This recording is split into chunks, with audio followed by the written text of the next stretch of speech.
Pro Wrestling Podcast with me, Buster Unmasked, is the only podcast for you, where real pro wrestlers talk real pro wrestling and no bullshit allowed. All right, y'all, we're here, we're live.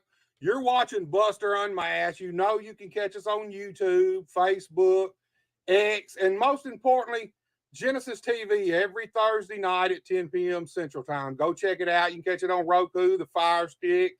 Guys, listen.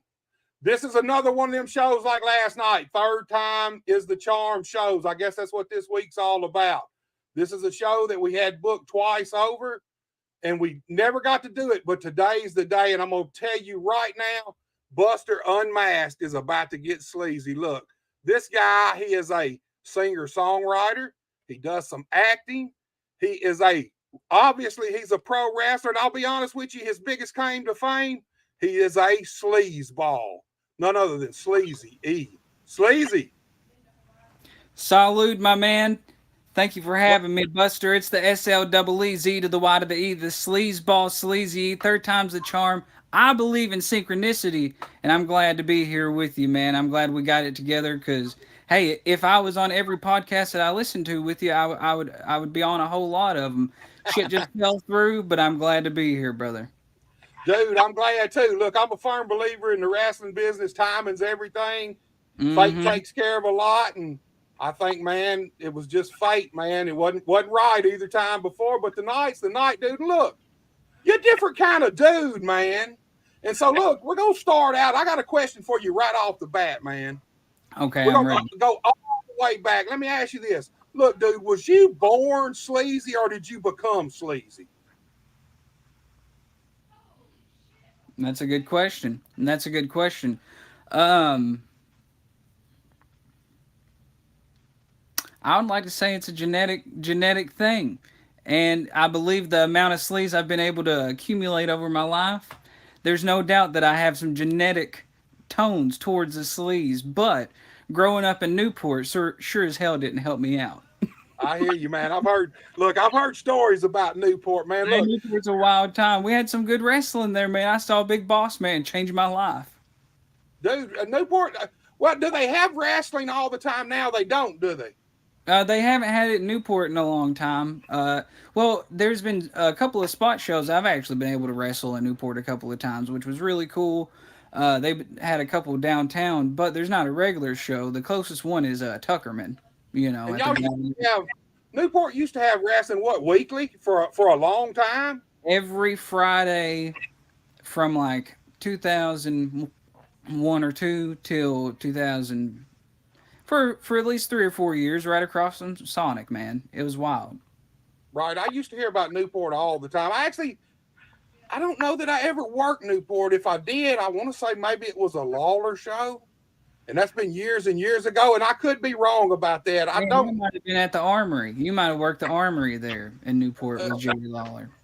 May have been, dude, because they used to run all the armories when you could run the armories, you know. So look, dude, man, you're not just a wrestler. Like I told these people, man, you do some singing, you write some songs, and we actually got a song of yours that we're gonna listen to here in a bit. You do some acting. We've got dabbling. Right, man. We got a film that you and Uncle Filthy made, dude. The one and only. Man, listen to me. I've had this shit since the first podcast. I've been dying to play this stuff. I kept a hold of it because I kept thinking somewhere down the line we'll do this show. We'll get it right. Look, man, I think people's going to really enjoy this stuff. So look, man. So you think it's a combination of being born a little sleazy, a little genetics, and then Newport, your environment had a lot to do with creating the sleaze ball, right? You know, I think a lot of it was ingrained, and maybe there was a little coping mechanism with it, a little bit of it. But truthfully, I feel like being in the wrestling business created the sleaze ball, because there's a side of the sleaze ball that comes out whenever I wrestle that never would have existed without the environment that pro wrestling produces. that you have to be in if you're going to be a part of it. You know what I mean? Right. So it that definitely crafted the sleazeball and a little bit of that attitude that comes with that shit. You know? Yeah, man. Wrestling's a shady business, and you got to be a little. You need to be a little shady yourself just to survive in the You got wrestling to get business, dude. 10 toes tall. You know? Well, look, man. We found out that like I said, you've kind of always been a sleazeball. But tell me how Sleazy E got in the wrestling business, man. Well, like I said, I grew up in Newport, and there's that show there, WFAC, in Newport across from Sonic. Grew up going there, started going there. I was about 8 or 9. Round 10, the show Jackass came out, and started jumping off of houses and shit like that. Started filming it. Took my camera to wrestling, filmed a few matches, and was able to hook some people up with some footage. One of those people was Deadly Dale. I made acquaintances with him. I basically grew up around wrestling there, and then LSD as a whole. Once you're in with Right. him, you're in with all of them. So, uh, fortunately and unfortunately, Otto Bane was the one that really got me in the ring and started training me. Bumped me, rode me, hit the ropes, all that good stuff, and taught me my good basics. Got my feet up under me, and Cody Daniels, you know what I mean? Cody only. Right. He taught me the glorious face bump, and Uncle Filthy gave me my whole gimmick.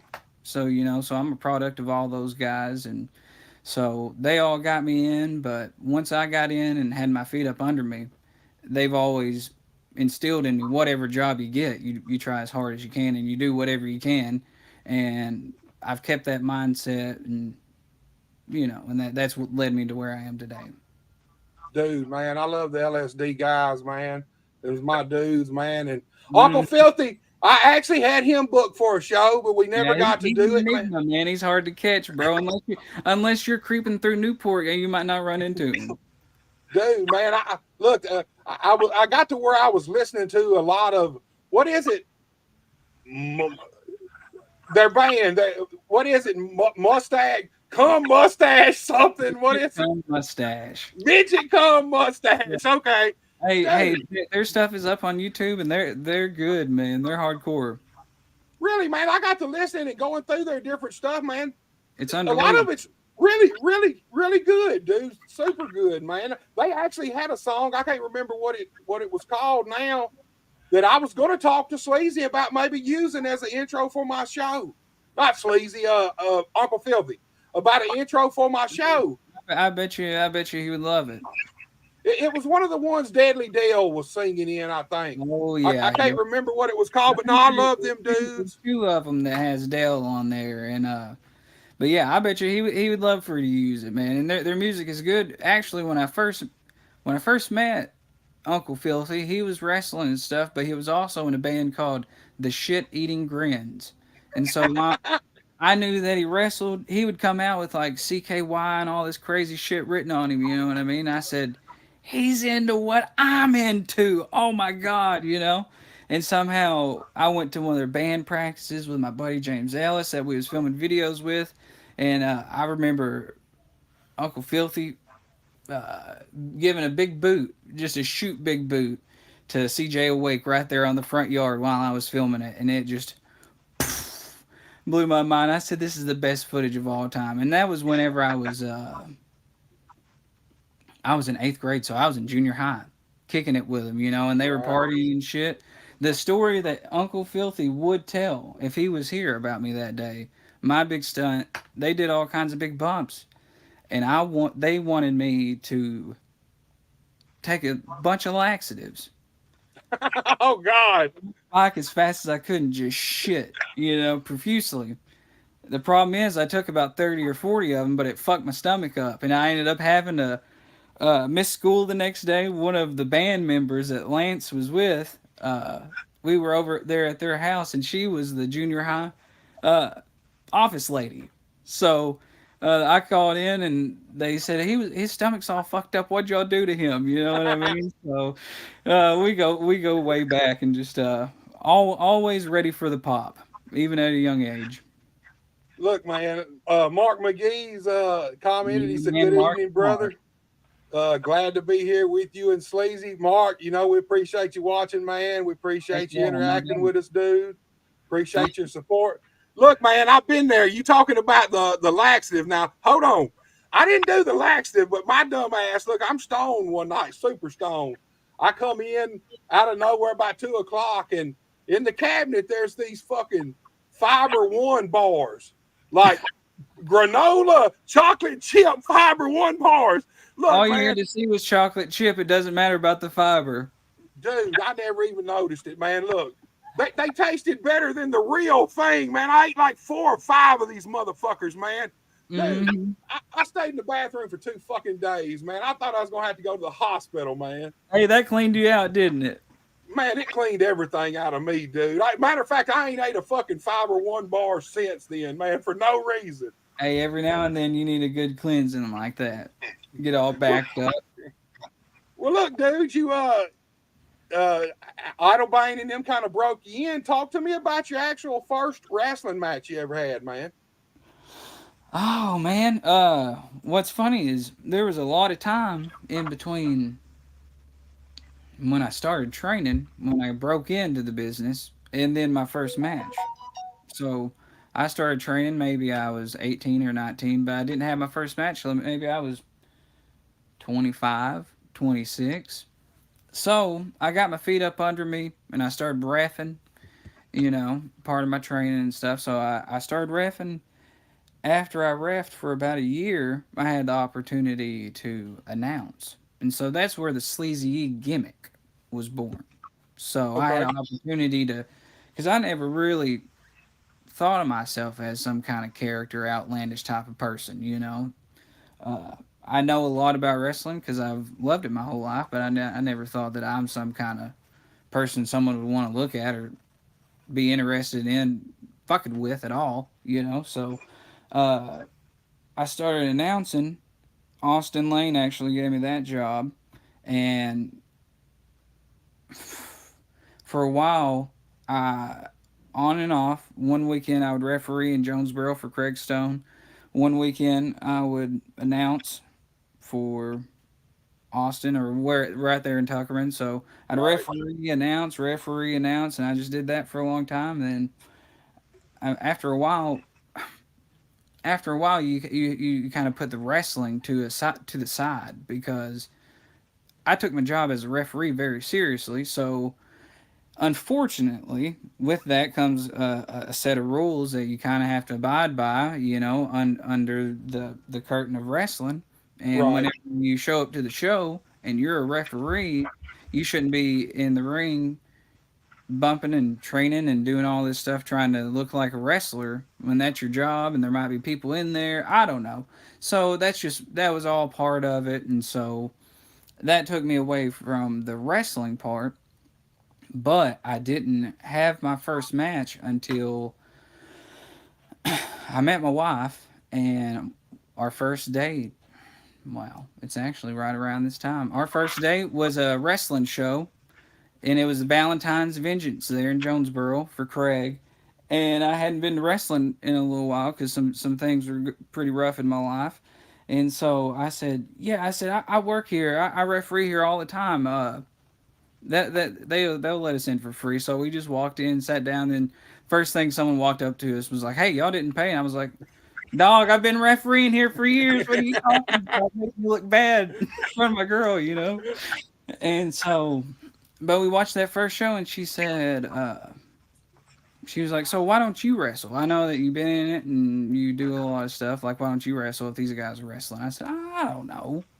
I said they need me in different places and blah blah blah blah blah. And she's like, "Well, you could do it." And so that kind of, I don't know, gave me a little boost. And I said, "Well, fuck, if there's time to do it, I need to do it because I'm not getting any younger, and my Right. body's messed up because I've been falling on the ground since I was a kid, and I've been bumping and reffing, and reffing's very physical if you're really really working. You know what I mean? So it was just time, and so that I had my first match, and I don't even know at that time, it doesn't even matter because it's in the past. But like Ray Ivy was booking around that time, and so I don't know if they ever even.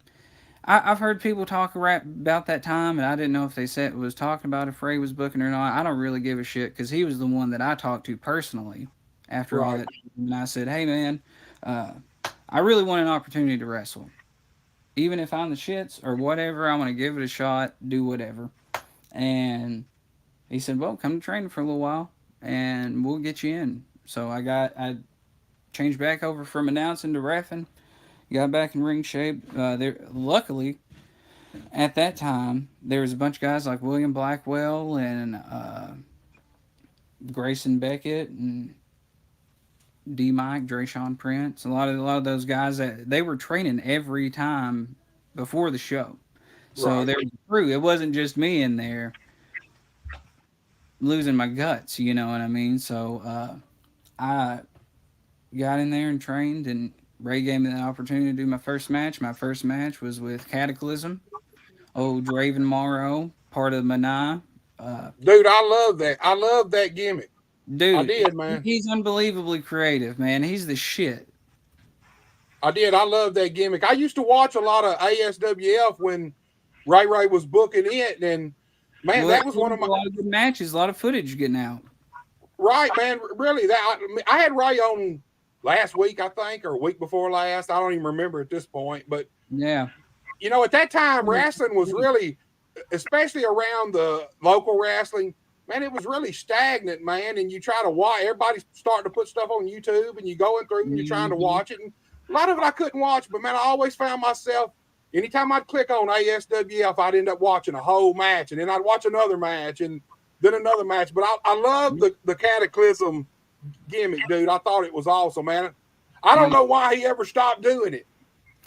I think he just I think there's a chance that he might be dabbling back into it, but I think he's such a creative type of guy that he juiced it out, and he has to constantly kind of evolve, even Right. his group, his group is evolved, and it's grown, and it's all part of itself. So he's just always fucking changing, man. He's wild. He's like a lizard. Well, the truth be told, wrestling is look, if you're a wrestler or in the wrestling business, you should always continue to evolve as you go longer in the business and get more experience. It's just the natural evolution of it, man. And Hmm. if you're not evolving, then you're getting stagnant. It's as simple as that. Yep. Here's the thing: you ain't got to make big changes all the time. You can do little subtle things that people pick up on, almost subliminally sometimes, almost. Yep. And Uh, just but try it out. but you always got to be evolving. And look, dude, talking about creative, you're a hell of a creative dude, man. Thank you. Like I said, you do music, you write songs, you make homemade movies. You do all kind of crazy fucking wrestling shit, man, dude. I seen you in dude. I seen you in Deadly Dale outside doing a death match, man. You fuckers are crazy, man. Tell me, 101 degrees, Bubba. hey, it made that blood flow good though, didn't it? Man, it was it was pouring. It was like a faucet broke off. I tell you what. Well, look, dude, you kind of be right now. You seem to be on a big death match kick. So talk to me about your love of death matches and just your creativity in the wrestling business. Because that's one thing I noticed more than anything about you, man. I love you're always doing something different. Everything you do is entertaining, man. As a wrestler, you're entertaining as hell. The whole sleazy man, I love it. It's and the shoe, man. So you've got to talk to me about the shoe eventually and tell me. Oh, we'll get around to Chuck. Honestly, I don't even know where Chuck is right now. Chuck's an enigma, and it's taken me a long time to even incorporate Chuck, because even holding on to Chuck is just a hell of a job, and it's got so much power that, man, it's a trip. We'll get into Chuck though. We'll get into Chuck. It's a generational thing. Bobby Eaton blessed Chuck. That's how serious it is. There you go, man. You can't get no bigger blessing than Bobby Eaton, man. It's as simple as Beautiful, that, man. dude. Well, look, talk to me about your because I look, obviously pro wrestling is ruled by creativity. It's as simple as Yeah. that. It fuels. Creativity is king in the pro wrestling business. So Mm-hmm. talk to me about pro wrestling giving you an avenue to do all these crazy things, all these death matches, and all these different things you do, because all your death matches aren't in rings. Like I said, the one with you and Dale was out in the yard, dude. So talk Mm-hmm. to me about just about you and your death match thing you got going on, because I know you seem to be doing them more and more lately. So talk to me Mm-hmm. about it and what you like about it, man. All right, great question. I appreciate that. I guess we can go back to the beginning a little bit because whenever I was young, I really was into backyard wrestling. I was into wrestling. You know, I saw that as an avenue. Then I saw independent wrestling right down the road in Newport. So I thought, well, why can't I wrestle? Nobody would train me till I got old enough, you know. So my outlet was doing stunts and shit. If I didn't have this beautiful, sexy ass robe on, I'd take it off. It's a little small, so it'd be hard to take off right now. But I got the jackass. I got the skull and crutches right tattooed right here, you know, and so doing stunts was my outlet. And I said, well, I can do that and bump on the ground and get tough until I'm ready to be able to wrestle, you know, until I get old enough, this and that, I get out of school, if I fucking make it through school. So I did that, and we ended up having some good successes. My stunt group was called White Picket Fence, you know, White Picket Fence Productions, White Picket Fence Stunts, whatever. We was a group of fuck ups, and we were anything but like White Picket Fence, you know. So we were it fit, you know, and we ended up selling our first little lick that we hit. We sold some clips to Country Fried Home Videos. Remember that show with Bill Engvall?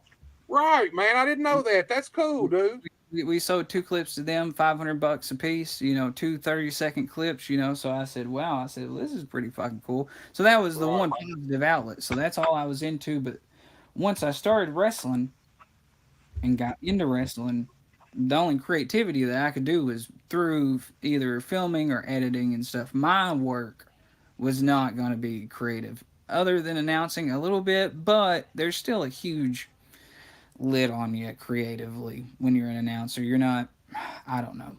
That's how I felt at that time, at least. You know, I didn't feel like it was me creating something per se.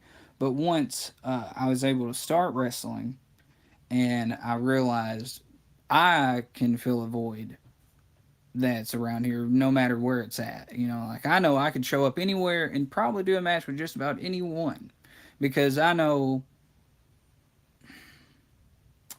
it's not that fucking hard. You know, it's pretty simple when it comes down to it because just because we're doing a match right here on the ground or in a bar or this or that doesn't mean I'm going to take a power bomb right there on the ground. But we're going to right. have a good time and we're going to hit each other and slap each other and people are going to laugh whenever I slip and fall. You know, it's just like any other kind of entertainment. You know, like you said with the creativity. So that creativity has just always been there, and I couldn't channel it very much until I started wrestling myself, and then I could start creating the Sleezy character, and then maybe I could start shooting promos. So once I started wrestling, I got back on YouTube. I was off YouTube for a while. I did upload some stuff whenever I would film shows, you know, and you know how big a pain in the ass that could be going to film a show and you got to give them their footage and do this and do that and blah blah blah blah. But I did that for a while. But then I got my own channel, the Sleazy Wrestling channel that I'm still Right, working on today. You know, I started that, but then that was an avenue to start creating new videos and skits and promos and whatever I'm doing. I would try and make it creative because I've never been one. I'm not wrestling every weekend. I did every weekend for years before I started wrestling. So I can't wrestle every weekend. Number one, my body couldn't hold up. So everything I got to do, I got to make it count the most. right. So I'm gonna fucking shoot a good promo. I'm gonna shoot your promo. I'm gonna promote the shit. I'm gonna hopefully come out and do a good promo for you and put whatever you want over on your show. Because I know I'm not gonna be there every time, and I'm not gonna provide you with a long term story and this and that. I'll tell a story and a damn good one, but we'll have to really just be creative about it. And that's where I'm at now. And when it comes to deathmatch, man, I fucking love it. That's it. I mean, I'm finally there to that point, but I just love it. I've always loved it. Even I've always just loved hardcore wrestling. Right. Even before I really found deathmatch, I loved hardcore wrestling. I loved everything about it, and I really understood at a young age that it's not just hitting each other with a bunch of shit because we're doing this scenario where there's two people in a ring with a referee with a couple of announcers, and what we're doing, we're putting that out as we're in combat right now, and that's what we're doing. But what if there's a ladder in that? With ladder matches, when you first started seeing ladder matches, it was a match with that, and you build it around it. And if Right. you're just fucking with it and you're hurting yourself, hey, I'm not gonna lie, that's pretty fun too, and that's all right. I'll laugh and love that myself. But there's a way to do it with a story just like anything else, and it's not something I can do long term. I promise you that, Buster. That's some shit that I love it, and it was never really around very much before I was doing this stuff, and I hope to just get that little engine going and be able to do the things that I've always wanted to do and write my little love song to deathmatch, and that's about it because I can't even keep up with just actually wrestling for a long time. So, but I just love the death match, and I really believe it, and I really fucking believe in no ring death match, and I think there's a huge avenue for entertainment, not just with no ring death match, regular matches, high flying grappling wrestlers with no ring. They can do some amazing things, and right in front of you for pay a fee for that, and you can stand there and have a good time with someone standing right beside you. Fuck yeah! Right. So Man, I'll tell you something. You talking about ladder matches, man. I used to when I first few times I ever worked with a ladder, I hated it. Man, man, when you first start working with it, your fingers, you'll get your fingers mashed every time you turn yep, around until you've done it enough to realize where to grab it, where not to grab it, what to do with it, what not to do with it. Man, the yeah, first ladder match I ever had, man, I swear if I remember right, time I got through, like four of the tips of my fingers, man, were just red as hell, man. They're hey, look, that's what you get.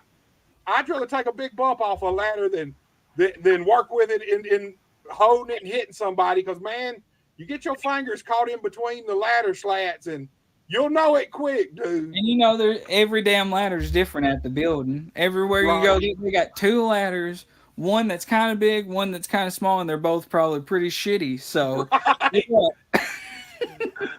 Ain't nobody painting no houses with these ladders or hanging no light bulbs. You know Man, what I my mean? man ain't running a brush up on that ladder. Not for long, at least. That's for damn sure. You can maybe bump on it if you want.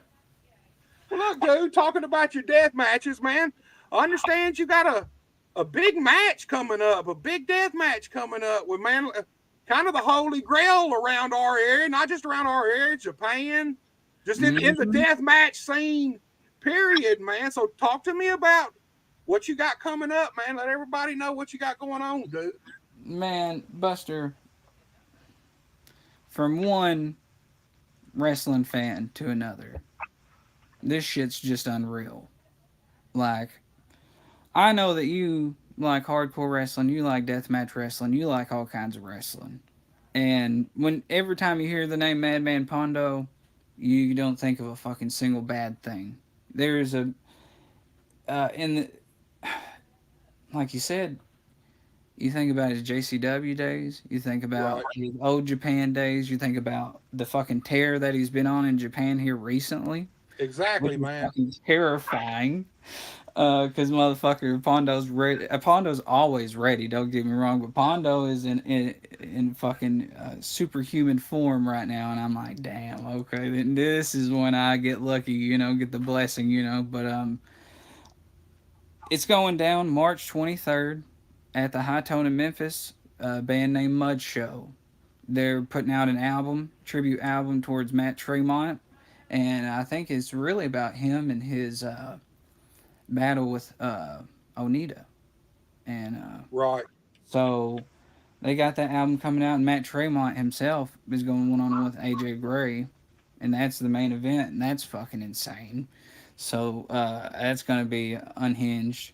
But so it's going down there, and it's an unbelievable honor, and it's a wild series of events that unfolded that landed me in it, and I'm just thankful for the position because it's not really something that I really plan on happening again.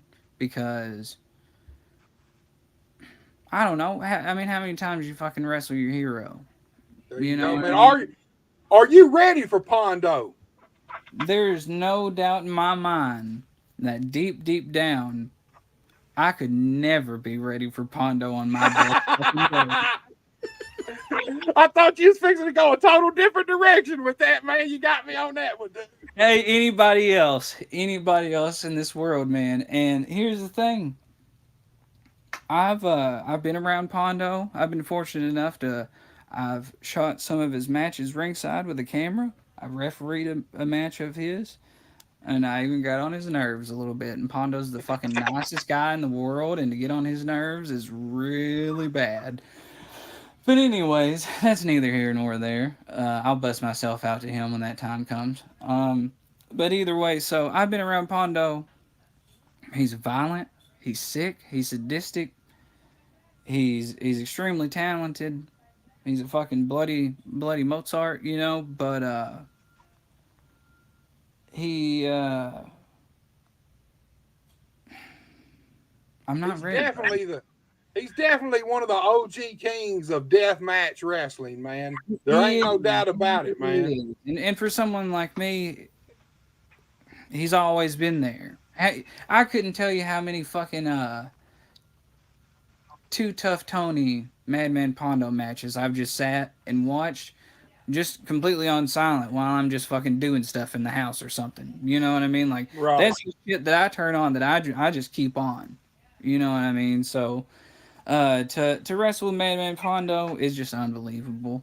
And all I want to do is to, hey, I'm gonna fucking bring all I got. I don't know. I don't know what it's gonna take, and I do know that I'll have Chuck with me. Chuck, man, look, I'll be honest with you, dude. The first time I seen you come out with Chuck, I didn't know his name was Chuck, man, and then you inhaled that shoe, dude. I It fucking popped big on it, man. it So grosses people out, dude. talk to me about the concept of Chuck and where he come from, and man, it fits you to it too. That's like, dude, the armpit smelling. Man, when you throw that arm up and you go, man, dude, it fits you to the fucking T, dude. I love it, man. I love it. But talk to us about Chuck, man. He got a name, so we got to put him over. So talk to us about him. So it's even better because it can lead up to the story, the video, because the thing is, Chuck's been around for over 20 years, man. This same fucking shoe, no joke, this same shoe, it's been caught on fire. It's been used for all kinds of stuff. And the thing is, it's Uncle Filthy's shoe, and he gifted Damn. it to me. And the pit sniff, that's what he used to do. What he still does, Ah, you know. He fucking he gets the pit sniff, you know, and he'd go grab something out of the trash can, take a bite out of that shit or some stuff like that, you know. But he had the shoe, and the thing is, when you're a nasty some bitch like us, it makes us feel good. But when I put it on dude, your, you're going to sleep because it's nasty. dude, man. Because it's Look, our own brand. it makes it even sleazier that it's somebody else's shoe. Because I I was mean, 100% generational. sure it Someone was gave your it to shoe. him. Someone gave it to him. Someone even one time there was a time in the early 2000s that this fucking shoe was going somewhere in small town Arkansas that weeks before beautiful Bobby Eaton was in the town, and then I actually think this was a year or so afterwards. So Bobby Eaton saw the shoe, they fucking caught that son bitch on fire, and then a couple years later Bobby Eaton was there and he saw the shoe and he said he saw big Lance, big Uncle Filthy. He said, "Is that same shoe?" And he said, "Yes, sir." He said, "That's disgusting." That's the damn Jason Voorhees of shoes, man. You just can't kill that motherfucker, man. You can't, man, but it brings some incredible fucking strength, man, and it brings a lot of wisdom, and it brings a lot of pain, and it brings a lot of healing. So it's pretty cool. It's pretty cool. So But Chuck, don't fuck with Chuck.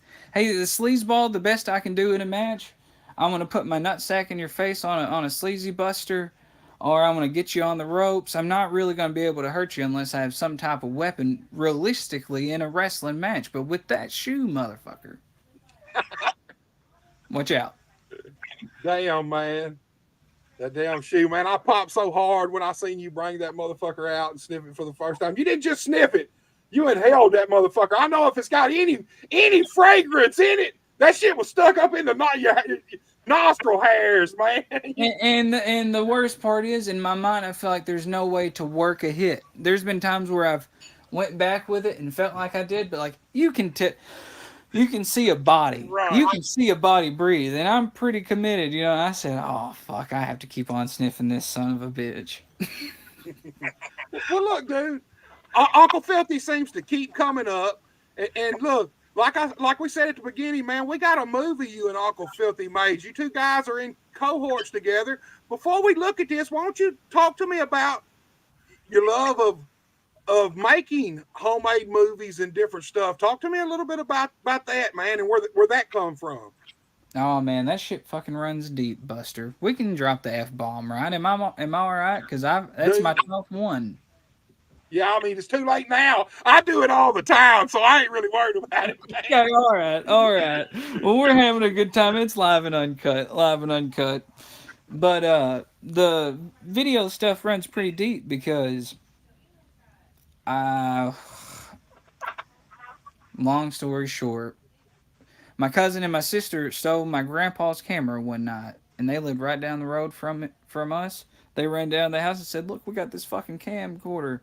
And we went out in the field and was jumping and falling on the ground. Thought that was funny. I kept the camera and just started filming stuff. Started filming this and that. There was a weird show called Andy Milanakis.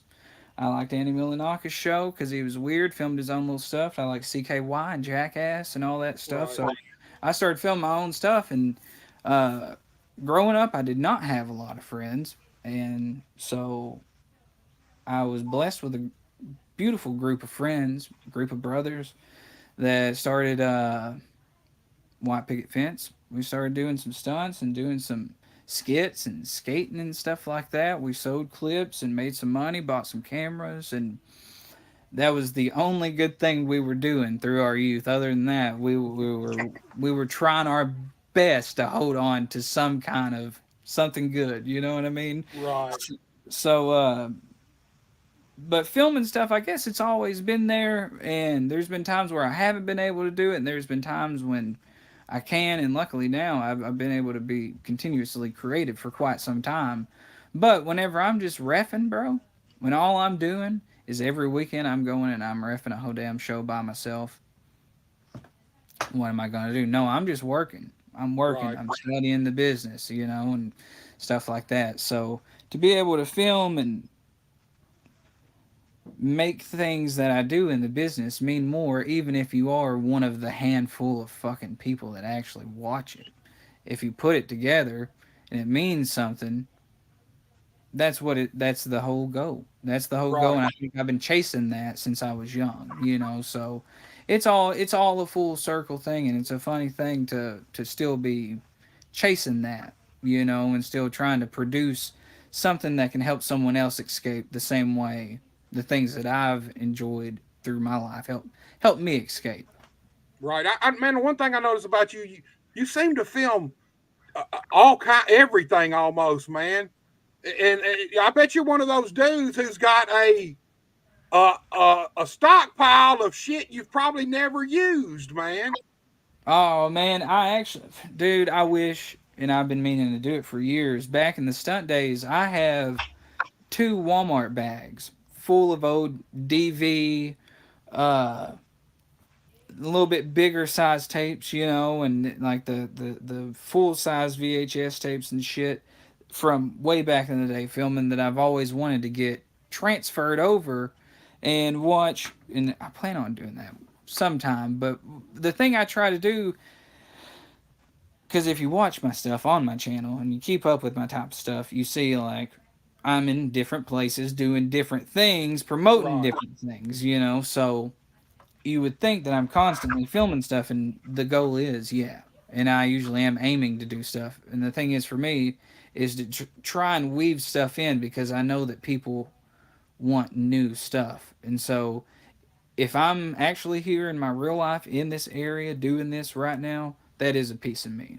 If I can show that piece of me and tie it back into whatever I'm trying to put out there to them, maybe something will catch them.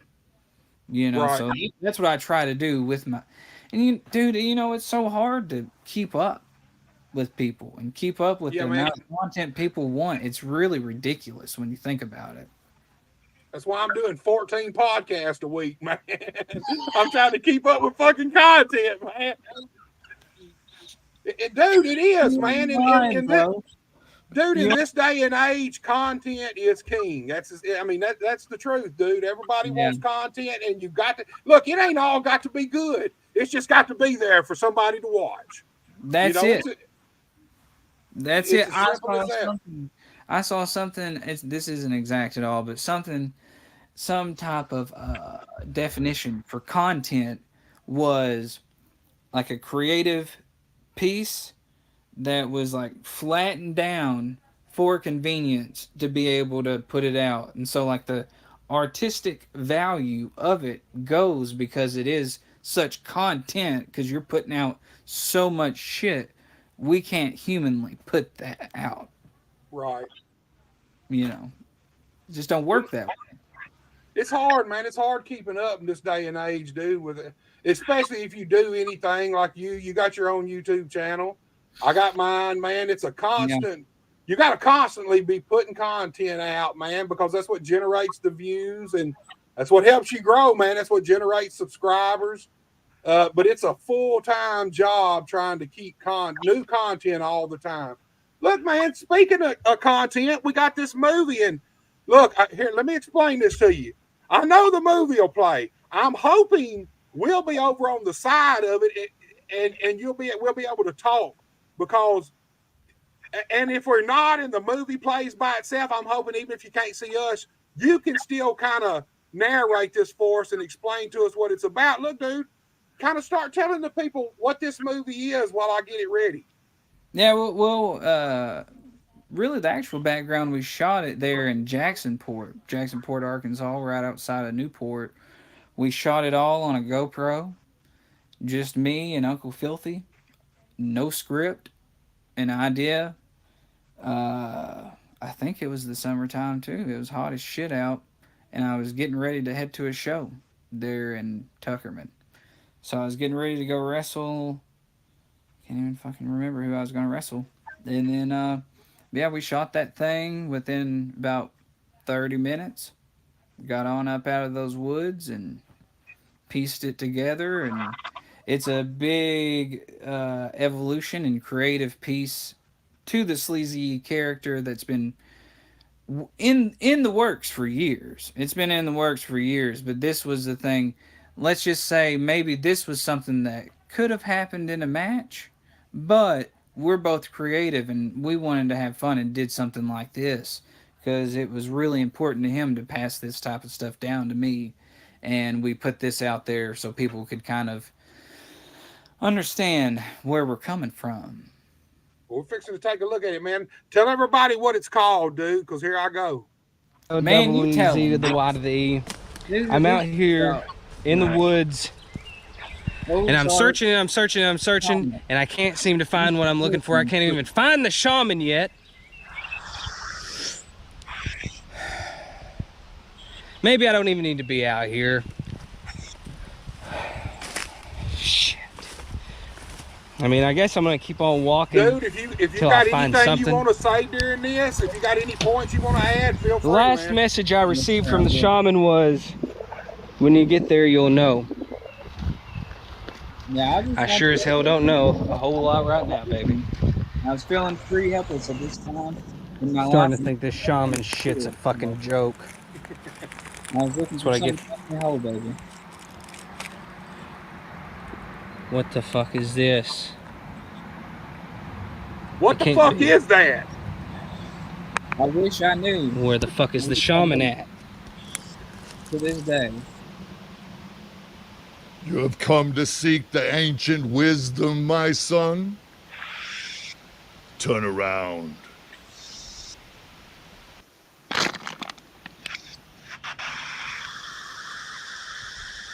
Yeah. The elixir you hold before you contains all the answers you seek. All the fears you have never faced or never conquered, you will face. I cannot guarantee you will come back, but if you do, you will reach total enlightenment, my son. Now, you must go on a journey. It's not going to be a safe journey, and I cannot guarantee that you will return mentally. You will remain physically, though, to roam the earth as a zombie. Are you sure that you want to take this journey? How fucking You tall have is no Uncle Filthy? choice, for you have seen my face. He's a big guy. Enjoy the ride. And he took me like that real fast. Sleep, my son. And we don't got no fucking For clue you what's will in that awake box. soon, and the world will be yours. It was sitting out there. It was ready for the shot. And I guess that was part 1 right there. Yeah, it should. Yeah, there it goes. I knew I had both I thought bars. this guy was a referee. That's what's killing the business. He'll never be nothing.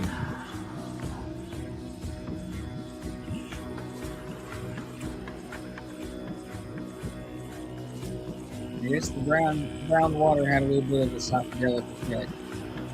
It looks like it, man. Hey, I'm drinking a few. I made a few. They got I shot. made some shroom juice in my Yeah, day, ugly. man. Hey, It looks that way you sometimes. jerk. yeah, What there's a some. moron. Yeah, he's a giant man. Exactly. Fucking huge. I think the guy does hardcore. I thought I saw him doing hardcore. Killing the business. So you doing your best Stone Cold out there on you swimming in the beer, huh? I didn't know what to do, and that was the first thing that popped in my head. I said, I'm gonna swim in the beer like Stone Cold. This is what's killing the business. Learn to work. Walk and talk. You gotta know how to walk and talk. These boys nowadays just won't do spot fest. That's all they won't do. A full-time referee and a full-time wrestler. Right.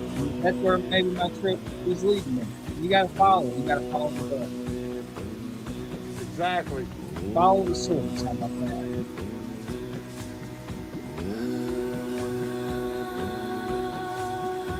We definitely probably. I ain't never seen him do nothing. What's filming this on? Killing the business. Killing the business. Killing the business. Killing the business. Killing the business. He does hardcore. Hardcore.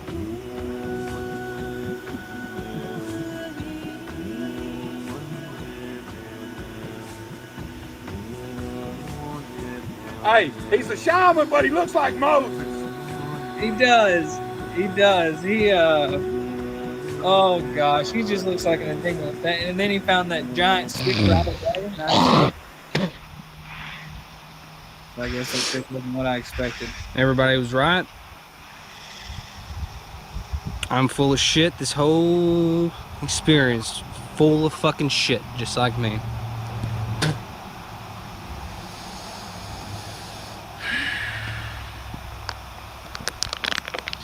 Do not give up yet, my son, for your journey is only halfway through.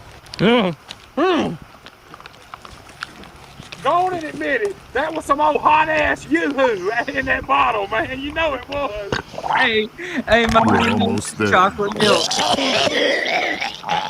You know it was. It was cold and tasty. I got it. I got a yoo-hoo from a cold can of yoo-hoo from the bait shop there in Jackson Fort. What? What? Yeah, that's some rough stuff. Rough to watch. Sorry about that, people. We've all been there, though. Don't act like you haven't had a little something you wanted to drink to make you feel better and makes you puke. All right, there should be another little part to it. It should be clicking in. Yes, sir. Dude, I told you from the get-go, before we even started, man, I am a B grade, EFG grade movie buff. Dude, I love it, man. I love the most low budget horror you ever fucking imagine. The family hates me. They ask me all the time, why you watch this bullshit, man? Because I love it, and I love it. The more paid it is, the better I actually like it, dude. Oh yeah, well it's fun. I'm sure it's fun for those people who made it. You know? Right.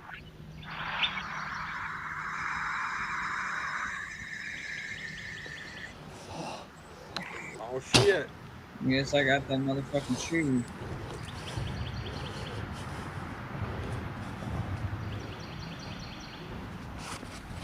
You saw it in the vision.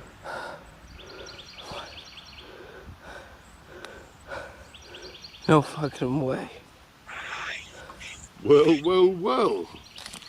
Hello, my son. You are the first not of our kind to have completed the journey and came back with your mind fully intact. I see you have found the idol of the ancient filthiness. What you hold in your hand contains all the knowledge, all the wisdom you have earned. Never let it leave side, or your memory will fade. You have signed a contract. Your life will never be the same, but it can be the best life it will ever be. It's your choice. It's up to you.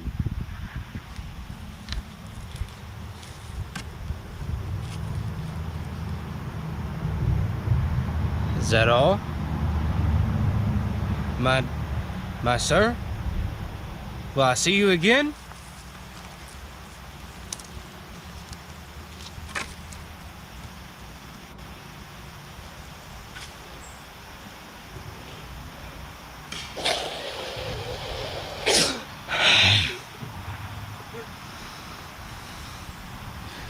I gotta get that fucking belt.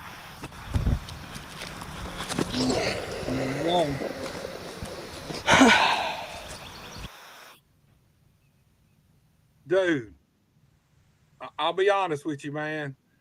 Now, look, let me ask you this. Now, was you using the shoe before this, or is this the introduction of the shoe?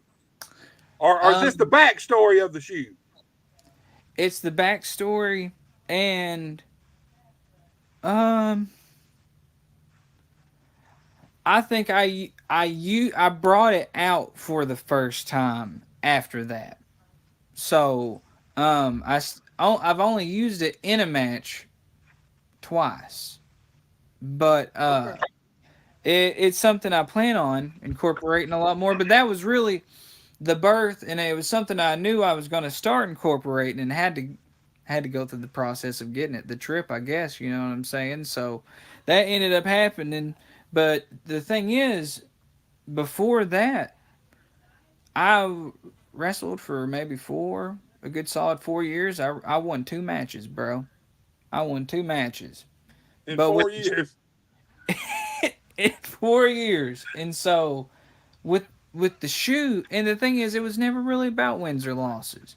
But when it comes down to it, while you're in there, you got to make what you do count. And the shoe completely changes the game for me when it comes to being a professional wrestler. I mean, whether the referee sees it or not, that's up to me. But the shoe changes the game. It was a thing that Filthy carried around for a long time, and hey, one of these days he might snatch it back from me if I don't treat it right. But it's in my power, and hopefully it will lead me to great successes, and maybe before I hang those boots up, I'll be able to hold my one and only championship that I got my eye on there, the THC championship. They're at Wrestling at Vino's. So watch the fuck out, Werewolf. Me and you on the same page, man. The THC championship. You know, it was me and all of the LSD boys that named them, that come up with the LSD. All together, we invented LSD. Me and you on the same thing. You talking about the trip, man? Look, we used to go pick shrooms out the fucking cow shit. We go make that. Look. Here's the thing. Let me tell you about some gourmet shrooms. So, me and another buddy of mine, we all about 6 of us all go out and pick shrooms. So when we come back, me and one of my buddies, we decide we're gonna be the ones to cook them up. We clean them good, and we fucking boil them and all that shit, dude. Drank them. There wasn't nothing there. My other buddy said that's where they all fucked up. He didn't even do nothing. Look, he didn't even clean them. He took a whole handful more of them, throwed them in a fucking pot with the shit and dirt still on them, boiled them motherfuckers up, dude. And we tripped our asses off, man. Here's the thing. I love tripping, but I hate doing shrooms because the strychnine in it comes out of it makes my eyes water. So the longer I trip, I look like a fucking wet-eyed raccoon before it's over, man. My eyes are just constantly watering. Hey, bro, I'm sure that's my case, too. I got these fucking raccoon eyes, too. Always watering up and dripping and shit like that. I'm crying, laughing. Who knows? Man, dude, good times. But look, man, talk to me about how long it actually took y'all to film that. Dude, we shot that shot for shot. And it was all either I was shooting it myself, on him, and we shot it within about 30 minutes. We drove out there, shot it shot for shot, rode out, and because I thought about it for a long time, and the thing is, I had that death match with KT there at the first show at Vino's. Right. And that really just kind of changed things for me. That actually changed a whole lot of shit for me. Changed the whole landscape for me personally as a wrestler and as a person. And so since then, before then, I said, well, fuck, I'm gonna wrestle just so I can be able to say I had what I had in the business and did what I was gonna do for me. Right. But once I did that, I got a little bit back, kind of. And people appreciated what I did, and I felt like it made an impression and moved us a little bit closer, as a scene, as a wrestling scene. Right. And so at the point to where I said, well, maybe, I don't know, I've done all right. I've done whatever. I never wanted to fucking be a champ or be the top guy. There's that. I want to go out there, take these crazy bumps and tell some funny stories and get my footage of my matches and say, hey, it was really cool whenever I'm old, and tell the stories about it. But I had that match, and it kind of changed things for me. And I think through that little trip where I got Chuck, I kind of realized that that belt is something that I think I have to get. Not because I'm going to be a millionaire, not because it makes me the best in the world. It's because that's the belt that proves that I did this for those same people that kept me going to really live out my dream. You know what I mean? And perform in the ways that I've always wanted to perform, but I've never been able to have the chance around here. And I'm able to provide that for them, and that means a lot to me. And to be able to get that and hold that will mean a lot to me, depending on if that ever happens or not. But I think that's where I'm working towards. And I've said it before, I'll say it again. I can't wrestle for a very long time. You know what I mean? So this past year was December was 5 years that I've been since I had my first match. Right. So I've always said 6 or 7 years is like the most, that I could possibly do. Because after that, I'm just going to end up hurting myself or some dumb shit once I get to a certain age, I mean, that's why I'm getting my feet into managing. I started the Sleezy family with Ugly Cousin Steve. They're in Tuckerman, so I'm trying some other stuff. But to do this and to do it for the people that's kept it going and made me believe in myself the way I truly believe in the wrestling business, I think that's what that title holds for me. And I'm going to fucking chase it as long as my body can hold up. I hear you, man. Look, speaking of Vinos, man, I've seen some of some of the matches, some of the footage there, man. Man, to me, it's the coolest fucking looking venue. Everybody's like the fans are right on the ring, man. I mean, it's tight. You're right there. You get sweat on you, you get spit on you, and you get blood on you. Maybe if you're standing a little too close, it's a wild time. The thing is, it's at the oldest brew pub in Arkansas, right there in Little Rock, and they make the best pizza. It's a brewery. They make their own beer, and you can come in and eat in the restaurant. We got the punk rock event building right there in the back that you go on through to, and that's where they have the shows, and we have the ring set up. There's no seats, so you're going to stand there. You're going to be right beside the action. If it's a hardcore match or if things get a little wily, they're going to be right there beside you, you know what I mean, falling on the concrete. There's a bar there, and it's a good time. uh the card is always just unbelievable. Every time it's different. We have some of our core guys. There's some of the guys that are there more often than not, but there's always a little bit of everything. And I think product wise, the product we're putting out is totally different than anybody around here. We're putting out a totally different product, and there's some great footage getting put out. A guy from Full Sail, O'Brien, he's hooking us up on the footage, so there's great footage there. The shows are just growing. We have a little bit of stuff that people aren't used to seeing around here, and it's worth every dollar. And you can eat some food, drink some beer, watch some wrestling, scream, shout, let it out, and this Saturday is actually the time to do that. Yeah, man, it's an awesome looking atmosphere, man. Like you said, no seats, everybody's standing, everybody. There's a lot of energy, man. Even watching it on TV, I feel the energy from the audience and the guys, man. The atmosphere looks like it's just fucking awesome, dude. Oh yeah, like they flow it right through them, and they know exactly. And the funniest part is, a lot of these people aren't your typical wrestling fans, and they don't usually go to wrestling shows.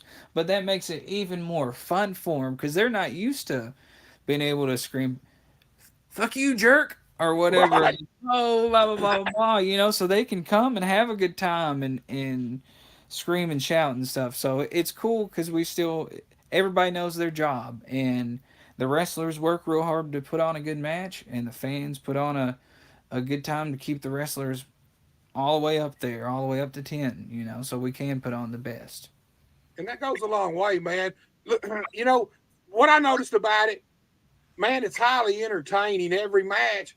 A little bit of everything almost, man. You see some killer wrestling, you see some crazy shit, you might see some weapons, who knows? Yep. But man, it just looks like it's a man. It looks like it's a place I would have loved to work at, man. Just because you feed as a wrestler, you feed off the fans and they feed off of you also. Mm-hmm. So when you're bouncing that energy back and forth, man, it only gets bigger and bigger and bigger. It keeps growing through the night, dude. Mm-hmm. And it looks like it's an awesome venue to work at, man. Really cool.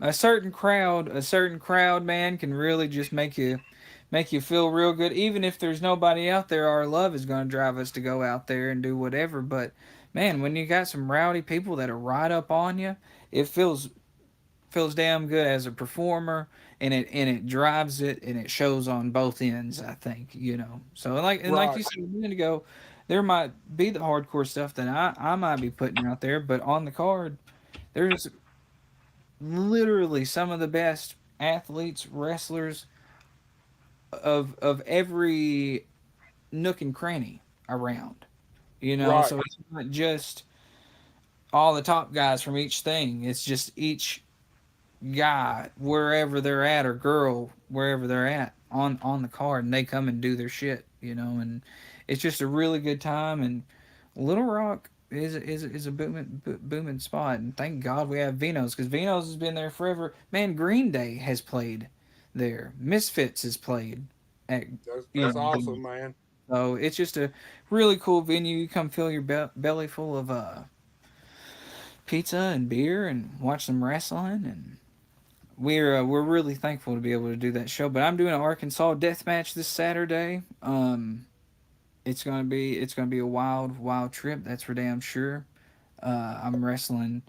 Well, usually his name is Buddy Badcock, but the Crawleys actually possessed his ass, and now he thinks he's an '80s kung fu karate master, and he's calling himself Sensei Badcock. But he wants to do a death match, and he's trying to fuck with me. You know what I mean? So we're gonna do the Arkansas death match and do it nice, down nitty gritty, and but it's gonna be a good time though. So that's this Saturday. There at Vino's in Little Rock.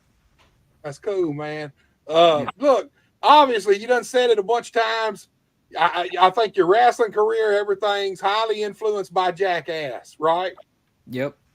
Look, long before Jackass ever come on the scene, man, I got one of my best friends and his wife, not even his wife, his old lady. Man, these motherfuckers would get drunk and fight and fuck and goddamn. Dude, I told him a long time ago, look, my buddy's name is John Bradshaw. And I told him, long before Jackass, dude, long before Jackass, I told him, I said, man, you need to let me just start filming y'all, just filming real life. I said, we call it the Johnny Brad Show. Long before Jackass was invented, dude, he's told me to this day, he tells me all the time now, man, we should have filmed that. We should. Y'all be rich. Y'all be rich. I tried to tell him, man, it was gold, man. And this was real life shit. This wasn't no stunts. These motherfuckers would get drunk and they'd fist fight fucking each other. No, that's their lifestyle. That's just part of being alive for them. Dude, biggest regret in my life not filming the Johnny Brad Show, man. Could have been the original Jackass, man. Man, it lives on in your head forever because I'm sure you won't ever forget that shit. No, I won't, man. I won't. Shit. Look, when the casinos first, this same buddy, when the casino, I'm an idea guy, all right? So when the casinos first, I'm from Helena, Arkansas. When the casinos first started opening up around Tunica and stuff, yeah, I told this motherfucker, I said, man, we need to get us some prostitutes. Right then, we should have done it. We should have got us some girls and started us a little business right there, man. With the casinos coming in. Once again, no, we can't do that. Dude, it wasn't but 2 years later, there's one motherfucker down there at that time running all the girls through the casino. And I'm looking at this motherfucker like, see, that could have been us, man, right there. Could have been us, dude. Well, sometimes I've heard the term rejection is the Lord's protection. There you go. Well said, my brother. Well said, dude. Look, absolutely 100%. Hey, that's been in my pocket for a while, Buster. I'm glad I was able to get that one out. That's funny as hell. Dude, I do the same thing, man. I'll know to hear something or think of something, and I'll save that motherfucker for 2 years if I got to, until the right moment comes to organically use it, man. It's time. There you go, dude. Well, look, man, you like I said, you're a wrestler. You've been a referee, an announcer. You're doing some managing. Obviously, you do some acting, but you also write some songs and play some music. So, and we got a song of yours we're going to listen to. Before we do, talk to me about when you got into music. Is it something you've just loved since a kid and you could always do it? Or is it something you kind of growed into and learned how to do, man? Hell yeah, Buster. I'm definitely not a vocalist, and I'm definitely not a musician. That's the problem. I put these songs out, and when I just had to. They just bothered the shit out of me for years, because I just thought they were so damn funny. But I'm really not a musician. I know my chords. I know a handful of chords on a guitar. You can know 3 chords on a guitar and play a shitload of songs. I can't, man. I can't play fucking guitar. That's why I became a wrestler, man, because I couldn't fucking be a musician. I wanted to be a fucking rock star, but I figured I couldn't sing, and I figured wrestling was the closest thing I'd ever come to being a rock star, man. Yep, and see, that's the thing. I ain't no singer either, but I was like, well, I've always wanted to maybe put some music out, or some shit like that. I said, well, I'm not gonna put out no music about some real life struggle type of stuff. That's not exactly it, because I'm not even that type of artist. I said, well, wrestling people are weird as fuck, and I do know a little bit about rhyming and stuff like that. And I said, well, maybe if I can just make these wrestling songs. And the funny thing is, like, they are wrestling songs that a wrestling fan could enjoy, but they're really influenced by like being in the business and Right. kind of a wrestler's perspective, like the wrestler, the movie type of shit, you know. And so, but it all started. The first song was wrestling on the TV, and That's what we got. me and Brad Skimahorn, we were there in Tuckerman, Arkansas, buzzed up, buddy, about 2 or 3 in the morning, man. And I had a guitar joking around, and we just said the smoking Wayne, drinking bear, wrestling on the TV. And you know, and we just laughed our asses off, and then we just laughed about that forever. And then a couple years went by, and then I said, you know what, maybe I can finish that song and make it a song. And then I just wrote the verses of maybe my take on life within pro wrestling from beginning to end, or a career, whatever. And that's what we came out with, wrestling on the TV. And yeah, Yeah, man, you can when we hear it and everybody listens to it, you're gonna be able to tell it's definitely got the wrestler's perspective, the lyrics, the everything. It tells a good story, man. I'll be honest with you. Thank you. Here's the thing. There's a lot of motherfuckers out there that can't sing, but were able to be singers because of their lyrics and their music had meaning. Yeah. You know. Thank you. Yeah. You ain't always got to be able to sing if you really got something to say, and people will still listen, dude. Well, look, let's check this out, man. Let everybody check this out, dude. This is really cool.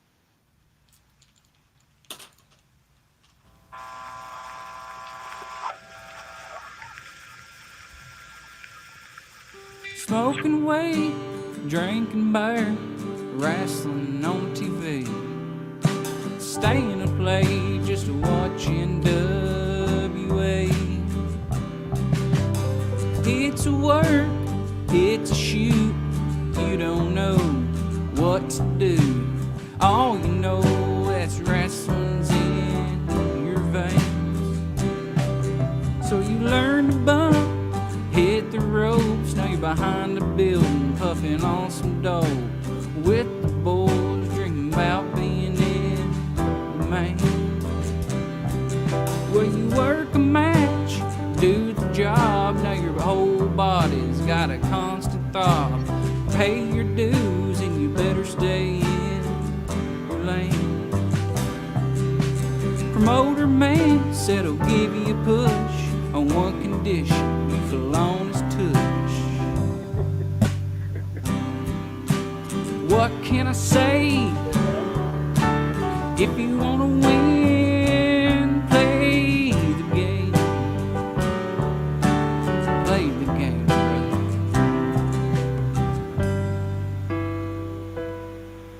Smoking weed, drinking beer, wrestling on the TV.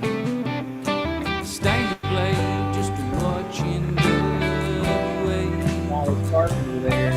Now you're not a vet, you're not as green. You're lost somewhere in between, but you're making towns and some people know your name. When a rat had you on the back on the way to the ring, the beat's not all that bad. So you work a name, have a match on local TV. Boy, you're moving fast, but you pay your dues and you better stay in your lane. Now you're calling everybody brother, saying, hey brother, give me another.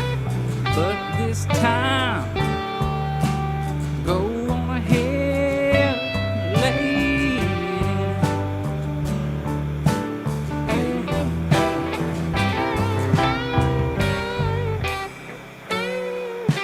Smoking weed, drinking beer, wrestling on TV. Staying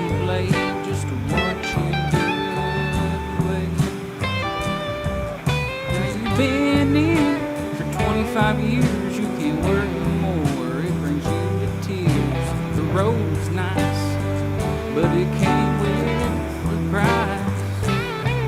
But you go to shows, try and help out, but these dumbass greenhorns keep running their mouth, calling on their spots, saying how they don't want to play. When you tell them how it was back in the day, they start spreading rumors that you get. Tell them boys,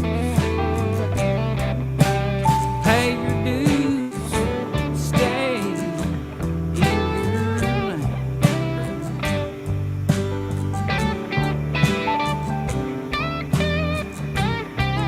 Then your mind goes back to hitting the mat, banging rats, and puffing on a fat doobie brother. Yeah, those sure were the days.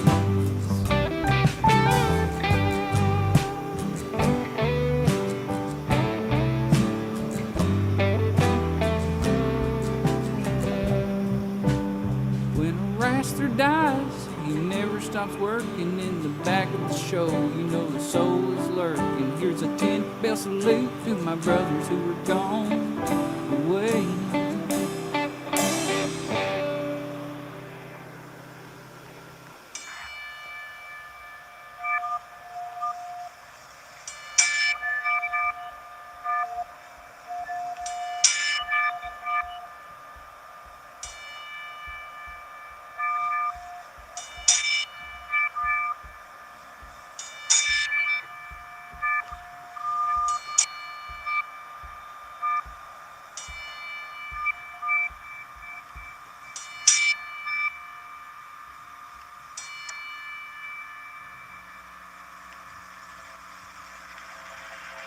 Now through all the fun and all the pain, only one thing remains the same.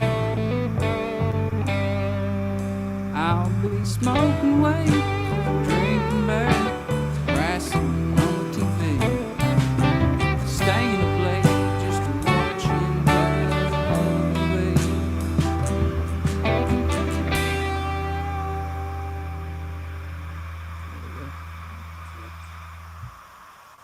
Hell yeah.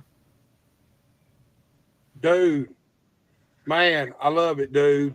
That's The it. lyrics, dude, the lyrics, man, the lyrics make it for me, man. It's true to the business. I love the Thank line you, about going to the ring and a rat patting on your back, man. Whenever one of those little lines would come to me, it would just tickle me to death, Buster. Oh my God, I wouldn't even know what to think, and I would just be laughing to myself, just piecing it together with this silly ass shit. Dude, good stuff, man. And I got an idea. Give me an idea, man. Look, why don't we get you back on here sometime with your guitar, and maybe you can sing us something live, dude. I think that's something that definitely needs to happen. We'll set it up right, and I'll do the whole album live. How about that? I think that'd be a really good time. Dude, I'm up for it. That's cool as hell. That Dude, sounds that'd be good to fun. me. I was hoping to do something. I don't know. We'll find a holiday coming up. We'll do a holiday special. You know, Sounds good to me, man. So it might not sound that good, but man, I'll get a buzz on and I'll get some color or something. I don't know. Well, look, man. So, all right. So now you've kind of morphed this into another idea because I ain't done this in a while. I do a show called Wrestling with Weed sometimes. So I know. Yeah. So I've heard. So suppose we took this from Buster Unmasked. Suppose you brought your guitar, you got that buzz right live, just like I'll do, and you play us some music. We'll set up a Wrestling with Weed, man. I've been looking. Look, it's a hard show to book because everybody smokes weed, but no, a lot of people don't want to admit it. They don't want to talk about it. Well, I have a medical card, and luckily I'm able to get my medical, my medicine legally, so I'm able to get my medicine and take care of what I need to do responsibly. So for me, I might not tell every Tom, Dick, and Harry, but it's not something that I'm going to be ashamed of or feel bad about because, You know, I'm able to walk into a store and get it and legally drive home and take care of my business instead of acting like a complete fucking idiot and hurting myself and others. So, but like I said, yeah, we could get down on that conversation. We'll definitely set that up for sure. I've been looking for look, organically. I'm a big believer in, like, even the Buster Unmasked podcast. I really only reach out to people that I'm really interested in talking to. Yeah, I'm not a podcast. I'm not one of those people who just, anybody, if you want to come on, just hit me up and I'll bring you on. That ain't what I do, man. I only really bring people on that I'm really interested in for whatever reason. Sometimes it's wrestling, sometimes it's other stuff. It was a combination of all this, man. Like I said, I've held on to, and let me talk to you about this. That was the original, right? Yeah. Oh yeah. Okay, now you told me that you redone it, but I thought maybe I had it, but then it hit me that this is the original clip you sent me, original link. Yeah, no, it's you have the original audio. Man, some bullshit went down whenever I first put it out. I put it out through CD Baby, and it was called the Sleezy EP, but it was 3 songs. But technically, an EP is 4 to 6 songs. Right. But it's my fucking thing, and I'm paying you to put it out there, so suck my dick. There you go. So, I had to re-release it with I had to re-release it with another track. I just put a couple of promos in there and re-released it as the Sleezy EP Easy and Greasy edition. So you still have the master file. Yeah, you got that unlisted link that still was created just for me and you.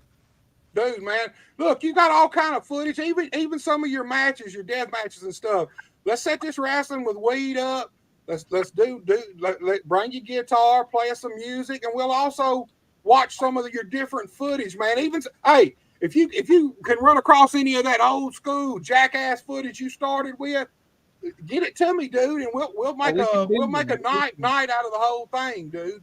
We can definitely do that. I think that'd be a whole lot of fun, Buster. We'll get that going with the live music. I can easily get those videos together. And hey, speaking of the wrestling with weed on 420, I'm just about positive I'm going to be putting on the first full no ring wrestling show in downtown Little Rock. So we can for sure work on promoting that. And maybe even during the daytime we can do a daytime stream on 420 for it or something. But either way, we're going to do the we'll do the music, we'll do the videos, and we're just getting started, Buster, man. I appreciate you having me on. Now I got my beautiful little glittery gimmick right here. Let me just show you real quick. Let me bust. Yeah, go and show the people, man. Yeah, I got this at Five Below, man. Oh damn, I done pinched myself. Look at this. There you go. He's sleazy, but he likes sparkly shit, man. Yeah. Hell yeah, Sleazy, man. Look, man, I am so glad we finally got this show done, man. Both times we had to cancel it, man. I thought, fuck, man. I was looking forward to this show the very first time we booked it, man. I was thinking, man, I really was dying. I was dying to show your movie. Let everybody listen to your music, man. Really cool stuff, dude. Here's the thing. Man, I appreciate that. Creativity's the king. Not just in wrestling, creativity, especially with the things you do, man. Your YouTube, social media, man. You're a highly creative dude, man. You're always creating stuff, and that's what I like, man. I love it, dude. When are we gonna see part 2, or maybe you and Uncle Filthy come back with another movie, another little short movie we can watch, man? Oh, wouldn't that be so? Hey, maybe so. Maybe. Well, you're speaking it out into the universe, so maybe me and him will. You know, we've always been intertwined, and I definitely don't think you saw the last of the Sleazeball and Uncle Filthy. We're family. It's the Sleazeball family, and we're only growing from here, baby. Look, if you can talk Uncle Filthy into bringing his ass and showing up with us on wrestling with weed, do it, man. Hey, and man, okay. I look, I've been wanting him on the show for a good while, man. I had a show with him booked probably 5 or 6 months ago, and it kind of fell through on us. But dude, man, like I said, we talked about Midget Cum Mustache. That's another show that, man, I wanted to play some of their music if they didn't mind and stuff. Talk to Uncle Filthy, man, and if y'all want to come on, we'll all get together and do a wrestling with Weed. If he don't want to come, me and you'll do it like we planned, dude. I love the idea. I think it's cool. And talk about, look, I don't have a medical card, but Missouri's right down the road from me, so I can. That's all right. It's right there. You're basically there, bud. So it's no problem. Look, I've been fucking with weed on black market since I was 13 years old. So look, I may go into Missouri and it's legal, but when I come out, I'm back to the old school, man. So straight up till you get home, dude. Sleazy, man, it has been my pleasure, dude. It's been a fun fucking show, and I knew it was gonna be fun, dude.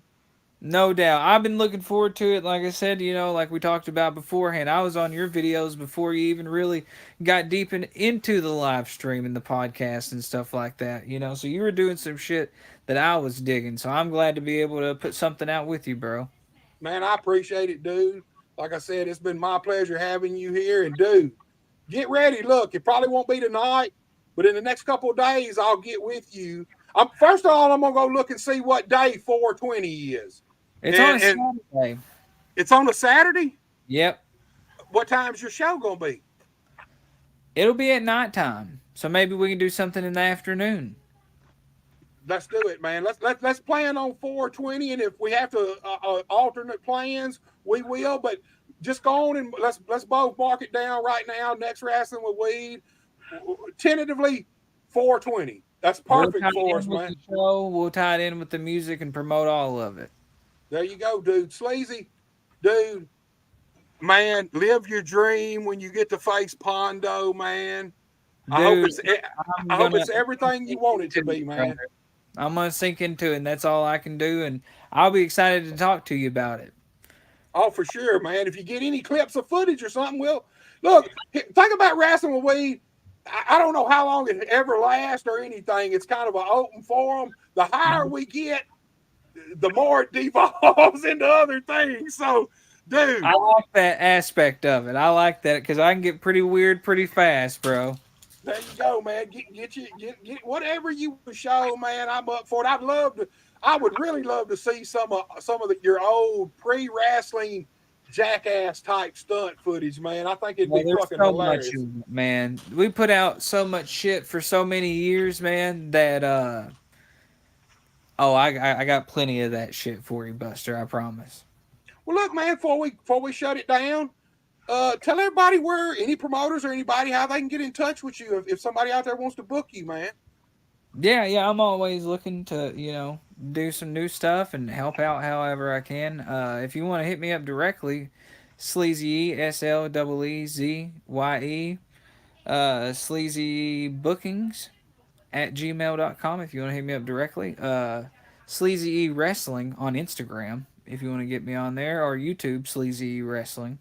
But if you just want to hit me up directly, Sleezy Bookings @gmail.com, and I'll hit you back real quick on that. I'm always fucking up on that Google Drive, uploading videos, downloading videos, trying to convert stuff, driving myself crazy and shit. Right. But definitely, if you want to keep up with me, just please subscribe to my YouTube. Anybody that's watching, subscribe to my YouTube, Sleezy Wrestling. I put out a lot of crazy, weird, dumb shit. So watch it and stay tuned. Me and old Buster's just getting started. We're going to be busting a lot of nuts. There you go, man. We're going to be busting some nuts on Wrestling with Weed, man. Sleazy, brother, thank you, man. And you have a great night. And tell your girl that I'm sorry that you took her to wrestling on the first date, man. Oh, she's in there chilling. Right now she's in there making some spaghetti, and she knows I did this podcast since the first date. She knew how weird and fucked up I am, so she's expecting it, and she'll be glad that I'm done shooting this shit about this fucking wrestling business. But man, I love it, and I fucking love talking to you, man, and I appreciate it. And you pop me damn near with every single thing you say, man. You're a fool, and I appreciate the work that you do. Yeah, man. You ain't even half in on me yet, man. I'm way stupider than I seem right now, dude. Trust me. I like it. I mean, I'll try and get my points out intelligently, but if you want to fucking take it low, I'll go down. I promise. I'm a fucking idiot, dude. To be honest with you, look, this is the good me. You don't want to see the normal me, dude. Oh, let's see that dirty Johnson. The dirty H.R. Johnson. See, there you go. You never know, man. They don't call me Big Buster for nothing, Sleazy. Maybe that's something we might have to take wrestling with weed a little XXX for a few minutes. You can't never tell what's gonna happen, man. You never know. We might have to start a Patreon or some shit like that. There you go. Hey, maybe me and you can go to Tunica and start this damn brothel. We start us a brothel, man. Who knows, dude? I think we might have more success selling our own bodies in Tunica at this point than someone else's. Right. Yeah, Sleazy, brother. I'm open. I appreciate you though, Buster. Dude, go eat your spaghetti. You and your girl have a great night, man, and I appreciate you for coming on, my brother. Hell yeah, brother. I'm gonna go get a little bit more wine and then go eat the spaghetti and lay it on down. But hey, this Saturday, if you're around Little Rock, stop on by at Vino's. Hit me or Buster up, and I look forward to busting many more nuts with you, bro. You heard it right there from Sleazy. Sleazy, I'll see you next time, my brother. Appreciate you, bro. All right, guys, y'all seen it right there. Sleazy, that's a show I've been dying to do for, I guess, 6 months now, man. Look, dude's high talented, does a little bit of everything. As you can see, he's a damn fool, just like me. We're definitely coming back, probably on 4/20.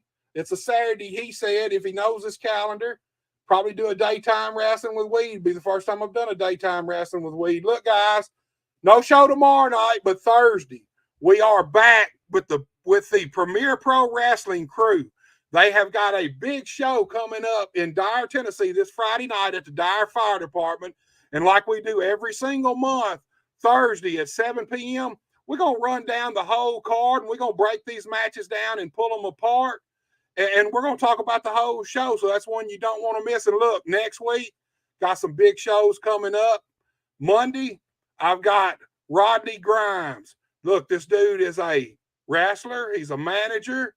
He is a owner, a promoter, and he's also the guy behind the Genesis TV network. We're going to find out all about Rodney, and we're going to find out all about the Genesis TV network next Monday, 7 p.m. And then Tuesday, the only real king in the Memphis Mid-South area, Derek King. He's by God greater than great, and we're going to find out all about Derek next Tuesday night, guys. Thank y'all for watching. Thank you, everybody who tuned into the show. And don't forget, Thursday night, 7 p.m., Premier Pro Wrestling will be right here. If you're looking for a pro wrestling podcast with taste, Buster Unmasked is the only podcast for you, where real pro wrestling